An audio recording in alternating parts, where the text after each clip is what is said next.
Welcome to Discovery Watch with John Kaiser. I'm your host, Jim Goddard. Welcome back to the show, John. Jim, pleasure to be back on the show.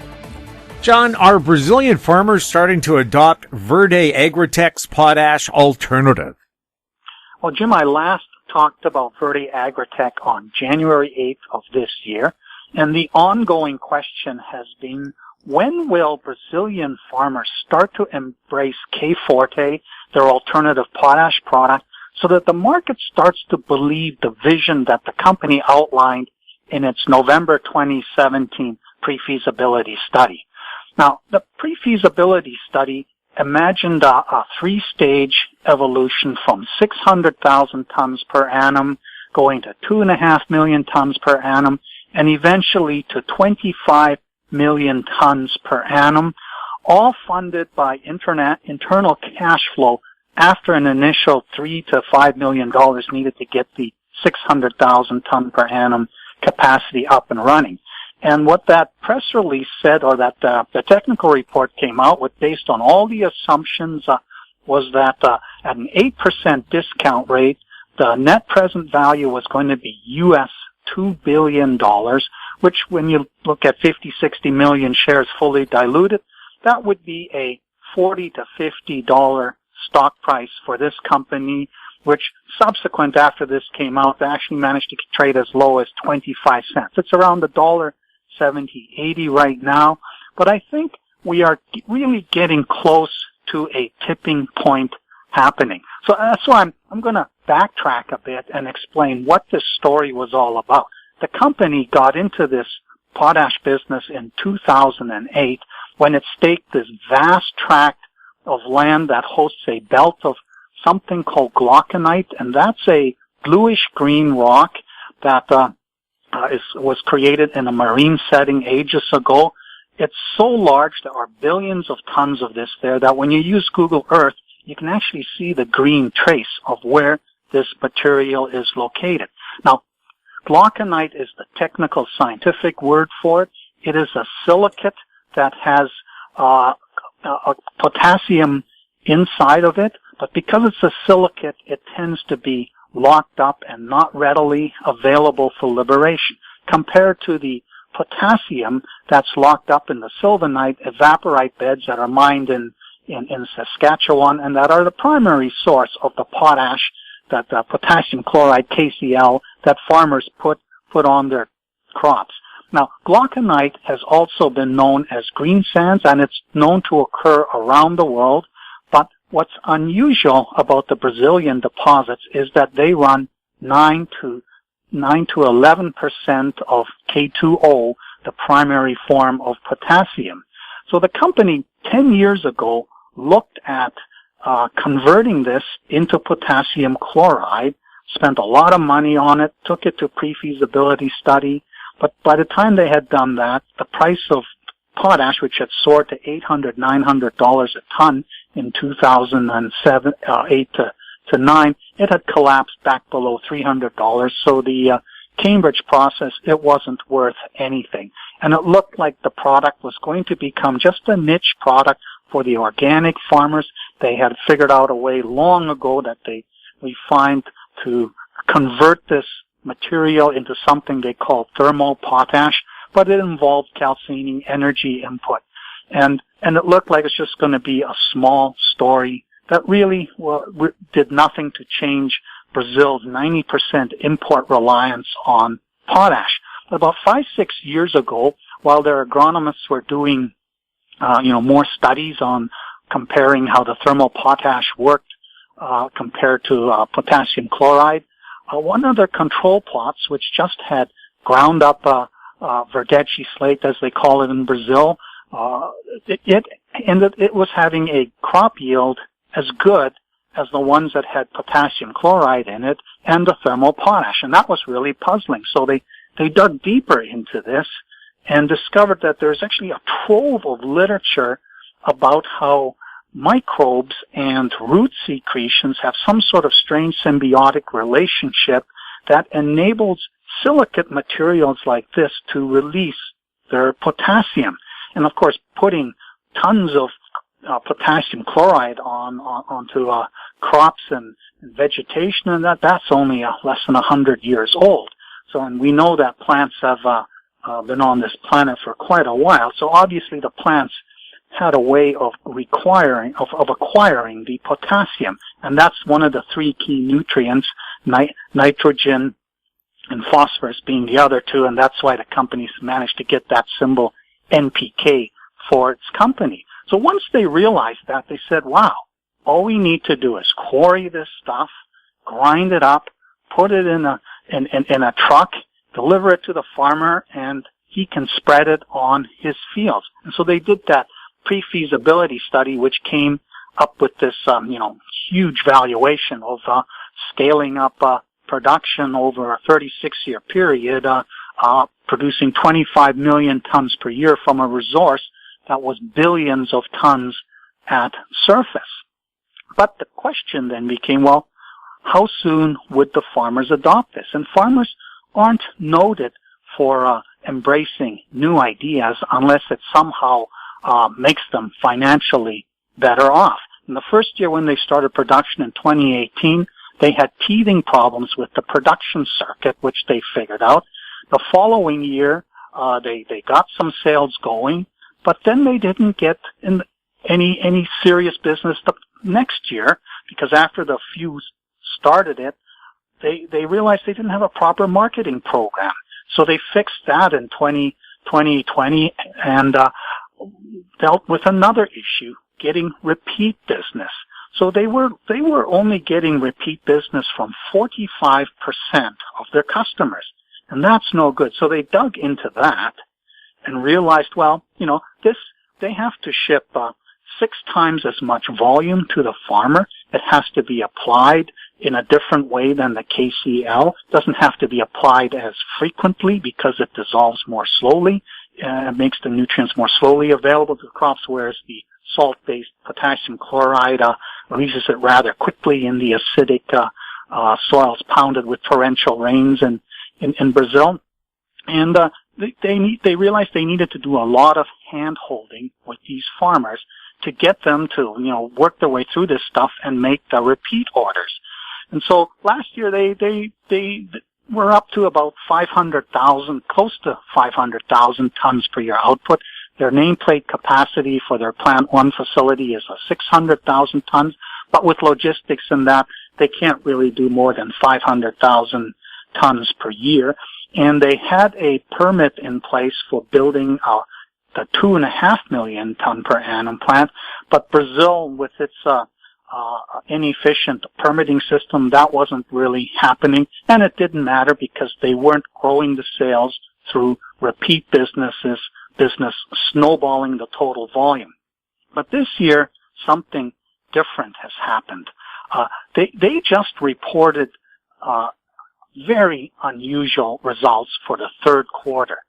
For the entire year, they've only shipped 266,000 tons, but in the third quarter, they increased the volume 45% from the prior quarter, but even more interestingly, the revenue went up 169% to $10.7 million, and these are Canadian dollar figures. For the 9 months, the revenue for the year is $16.9 million, and the after-tax income is $1.6 million.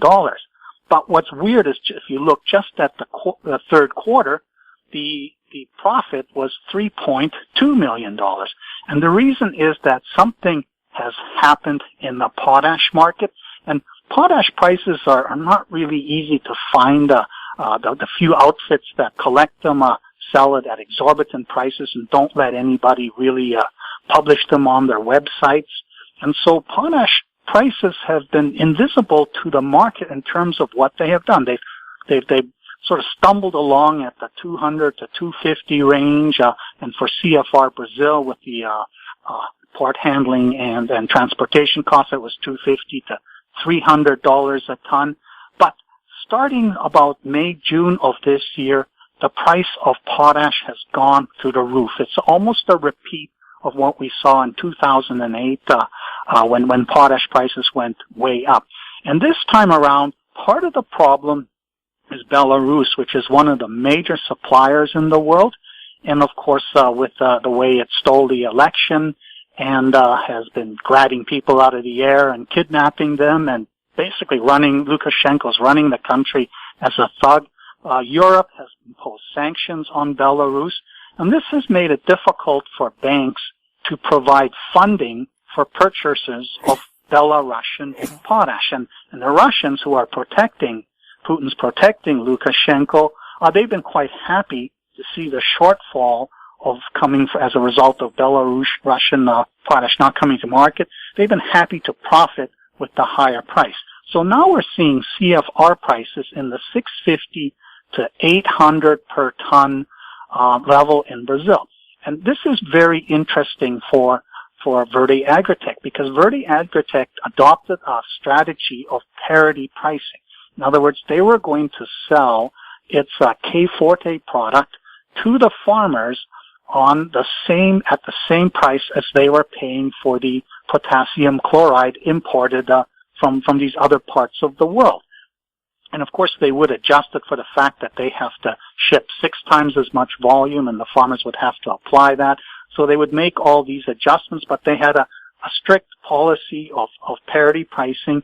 And the way they were boosting the margin was they've been developing additives like their BAKF system, where they add sulfur to the product, so it becomes a premium price product and save the farmer the extra headache of applying sulfur to the field. So they've been working on all these additional things. But when the price went through the roof during the third quarter, they were able to track the price, and the farmers have no choice because, most of their potash, all their potash is in the form of potassium chloride, and with the price way up there, they've been paying through the nose. So that's where the expanded revenue comes from, the expanded cash flow during that third quarter. And by the end of the year, they will probably have done the full 500,000 capacity, and that means their revenues are going to go up even more by the end of the year. But what's important, and I've asked Chris Velosa about this, shouldn't you be selling your product at a discount to the KCL price? And he said, well, that would not be good because then the farmers would always grind us. However, this potash price increase is not going to be a permanent one, just like it wasn't in that 2008 period. But we are in a position to help the farmers for those with doing repeat orders or doing larger volumes. We can give them discounts that help them out. They're not permanent discounts. Maybe they'll end up being some sort of percentage discounts down the road, but it's a way of helping the farmers. And as they're getting squeezed by their high fertilizer costs, this is a reason now to start looking seriously at Verde Agritech. And the company in August started construction of a 2.5 million ton per annum plant, and they published a news release saying that they think this should be operational by the start of Q3, which is of next year, which is July, August, September, which is the primary delivery season in Brazil. They may even have it ready earlier. And Chris says, well, given logistics and ramp up and commissioning and all that, we may be able to sell 1 million tons of this material. Now, the problems that we're seeing with Belarus, they're not going away. And anybody who's been paying attention to the news about the atmospheric river that pounded the Pacific Northwest knows that the rail lines coming from Saskatchewan delivering coal and potash and whatever to the port in Vancouver, it's at least temporarily shut down. So we don't know how long this will end up being a problem, but this is not going to help potash prices come down anytime soon. And then there's the added problem that Russia has lots of troops amassed on the eastern border of Ukraine, and it's quite possible that we may see an invasion of the Ukraine to annex the eastern half, just as they did the Crimea a number of years ago. And if that means European sanctions against Russia, well, that means the potash that's coming out of Russia, that's also not going to be available. So we may see elevated potash prices right through next year. And all of this is working out very well for Verde Agritech. It's giving the farmers reason to take a look at this product. It's a domestic product. They don't have to worry about imports. And we could be at the tipping point where the company finally starts being embraced by the farmers. They have the government support. The government can't make the farmers use this product, but we're heading into a situation where the incentive to adopt it is there. The ramp up to the 2.5 million ton capacity, it's finally happening. They got the permits for that. They'll have that built next year, and they'll probably by end of 2023 have that at full capacity, and they have permit applications pending for the 25 million ton per annum. But the problem with the stock has been the market skepticism that this product will ever be adopted in a large scale by the Brazilian agricultural community.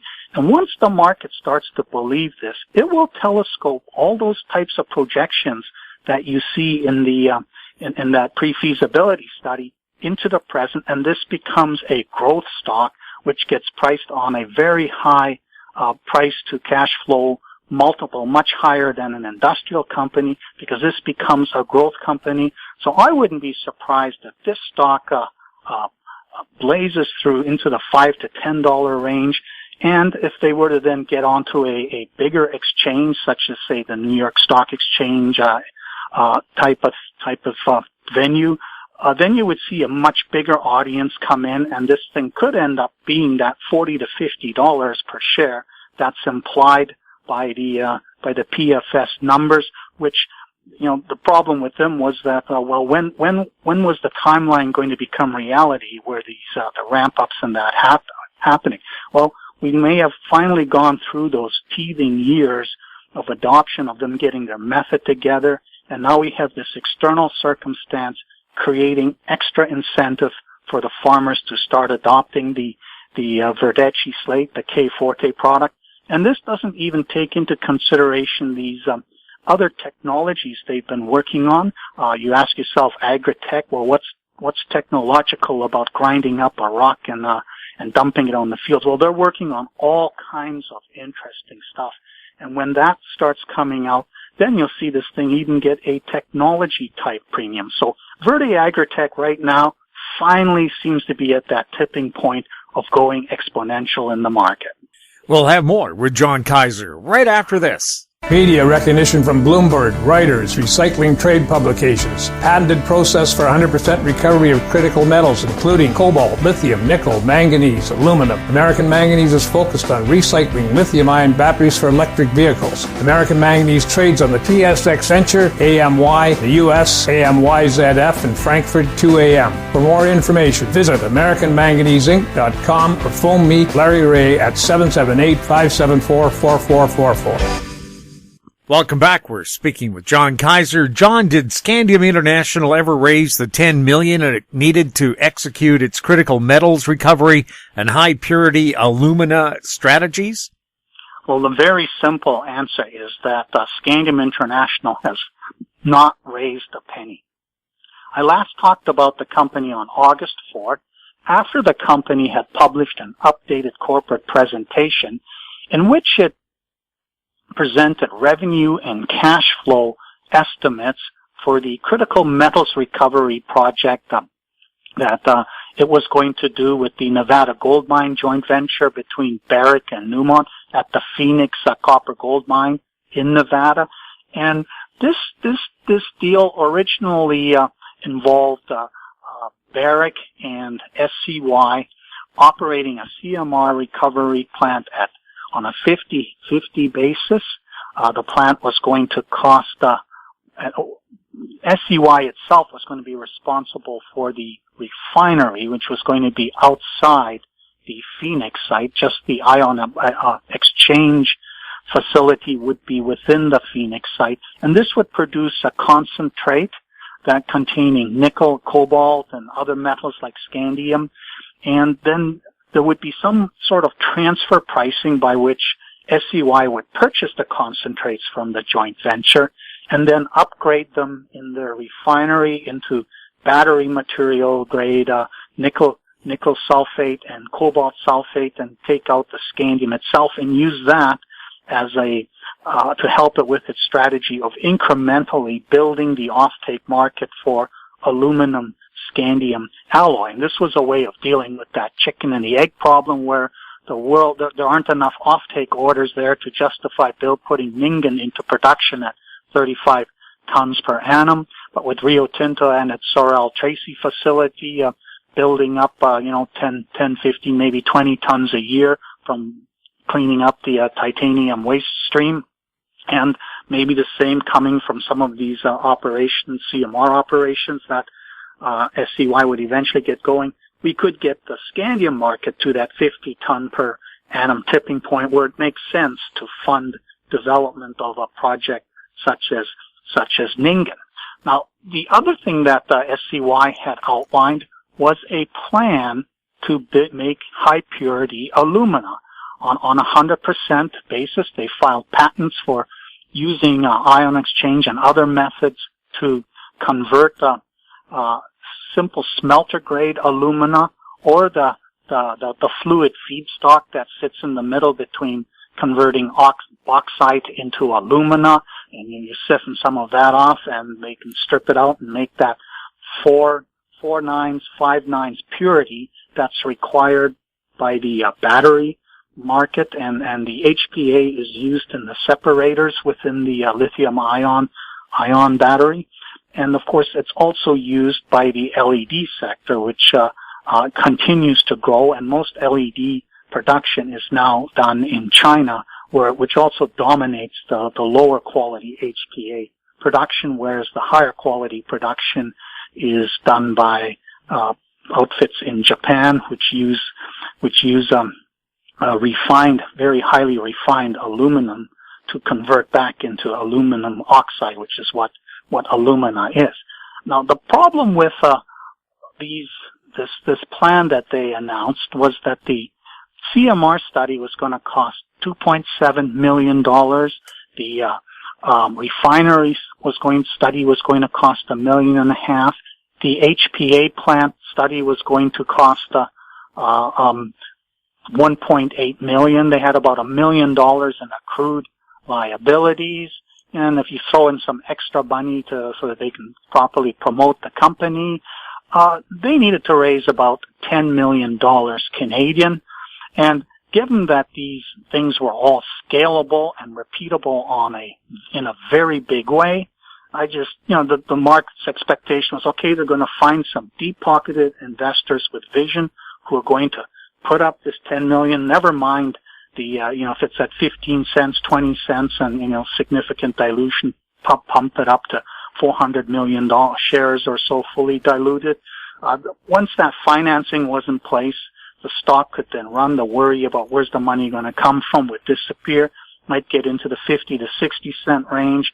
Then you do a 5-for-1 rollback, so that you cut back the number of shares and the stock price goes up five times and qualifies for an NYSE AAM, American Exchange listing.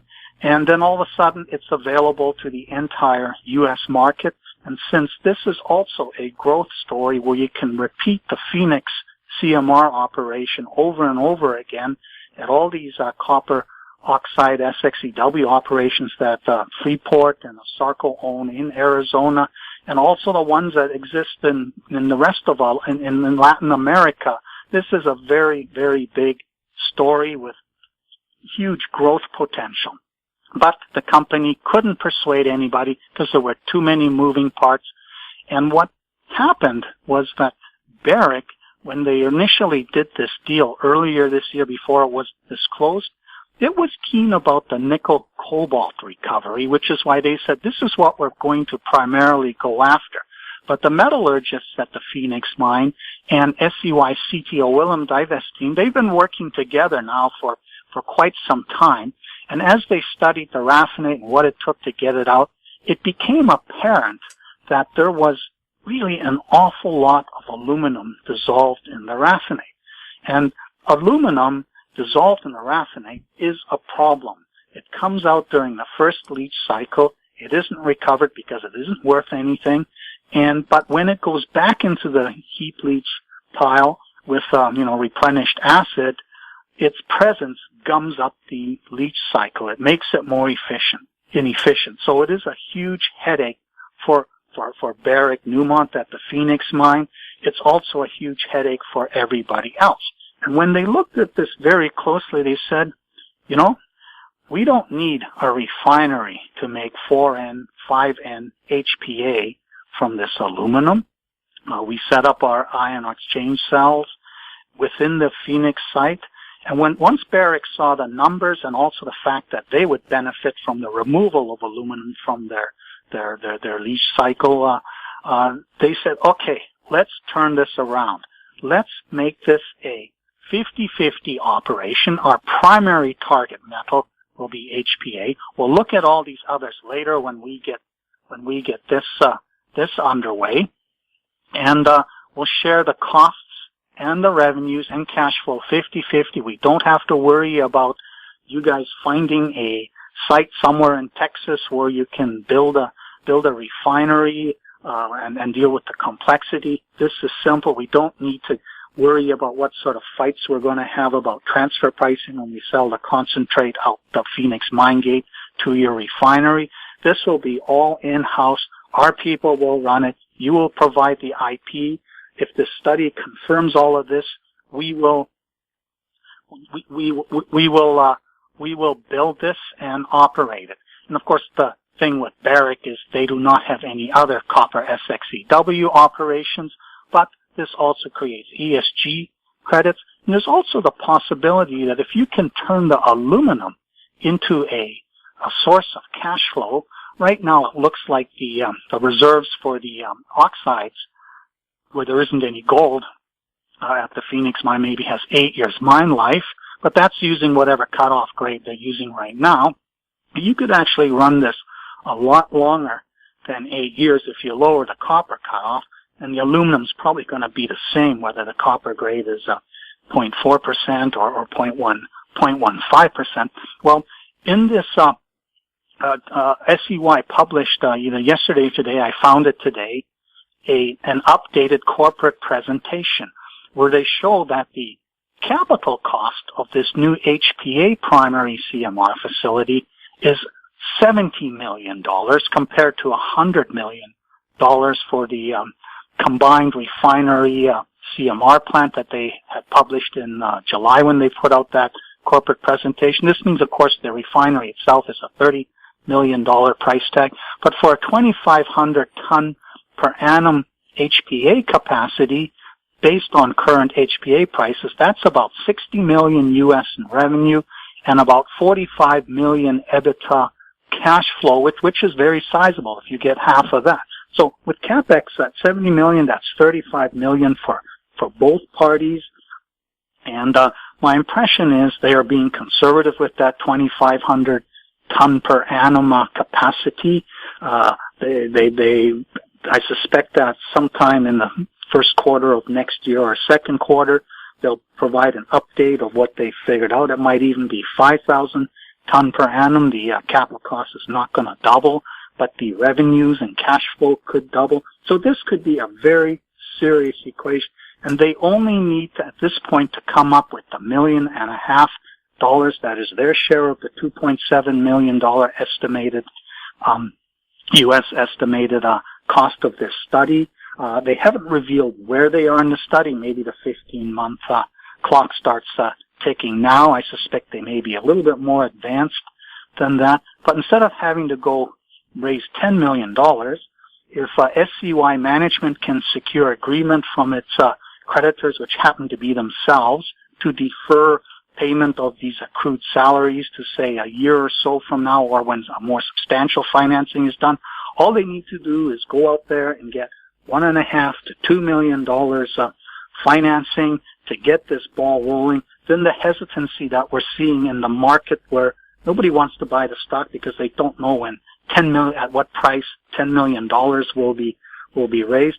Then this disappears. Then this story becomes exciting. Then people can say, well, if you can make $40 to $90 million cash flow from just this Phoenix site. What if you were to do something with Freeport's Morenci, one of these other substantially bigger sites?